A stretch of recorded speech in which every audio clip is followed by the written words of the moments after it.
So Punganur పట్టణంలో ఉన్న అందరికీ నమస్కారం అన్నమాట. ఈరోజు మా అన్న కుమరీలో మా అన్నోళ్ళ ఇంట్లో వాళ్ళ నాన్న దినాల కార్యంగా చికెన్ 40 కేజీలు చికెన్ జఫరుల్లా అంగిలో తీసుకోవడం జరిగింది అనమాట. వాళ్ళు ఎన్ని రోజులు ఇంకా స్టోర్ చేసినారో ఈ చికెన్ ఎన్ని రోజులు ఇంకా స్టోర్ చేసినారో ఒక్కొక్క పీస్ ఒక్కోలాగా ఉంది చూడండి. దీన్ని అడిగేదానికి చికెన్ షాప్ లోకి వచ్చినాము. ఎందుకు అంటే వాళ్ళు ఏది మనసులో పెట్టుకొని చేస్తున్నారో మాకైతే తెలీదు. నార్మల్గా హిందూ సాంప్రదాయంలో దినాల్లో తిన్నామంటే పాయిజన్ అయిపోతుంది, అదే అయిపోతుంది ఒక మాట ఉందన్నమాట.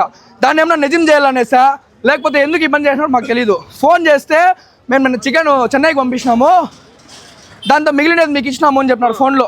అడిగేదానికి షాప్లో వచ్చి అడిగితే ఓనర్తో మాట్లాడుతూ అంటే పక్కలో ఎవడో పనిచేసే వర్కర్ వచ్చి చేయెత్తి చూపిస్తాడు మా పక్క. ఏం హిందువులు అంటే అంతా హీలనా మీకు? అంగిల్లో వచ్చి మేము వేసుకునే షర్టు పోయింది అనుకో, ఒకవేళ పర్వాలే మార్చుకునేద్దాము, వాడు డబ్బులు ఇచ్చి ఈకపోయినా పర్వాలే. కడుపుకు తినే తిండి దినాల్లో 100 మంది నుంచి 150 మంది మా శక్తానుసారం ఎంతమందిని పిలిచి తృప్తిగా భోజనాలు పెడతాం వాళ్ళకి. మా ఇంటికి వచ్చి ఈ కార్యంలో తిన్నారు అంటే ఎంత చెడ్డ పేరు వస్తుంది. ఏం చేయాలని చెప్పి మీరు చేశారు, మాకు ఒకరికి ఇచ్చినారు సరిపే. ఇలాంటి చికెన్ రోజు పుంగూరులో ఉన్న వాళ్ళందరికీ ఇస్తున్నారా? దయ ఉంచి సిగ్గు మానం ఉండే ఎవరైనా సరే ఈ జఫరుల్లా చికెన్ కొనొద్దండి. ఎందుకంటే వీడు 30 రూపాయలు 40 రూపాయలు ఎక్కువ పెట్టి అమ్ముతాడు. చికెన్ 30 రూపాయలు 40 రూపాయలు ఎక్కువ పెట్టి అమ్ముతాడు. ఎందుకంటే మంచి చికెన్ ఇస్తాడని. కానీ ఆ నమ్మకం వీడు ఈరోజు పోగొట్టుకున్నాడు. ఆ నమ్మకం ఈరోజు పోగొట్టుకున్నాడు వీడు. అయిపోయింది.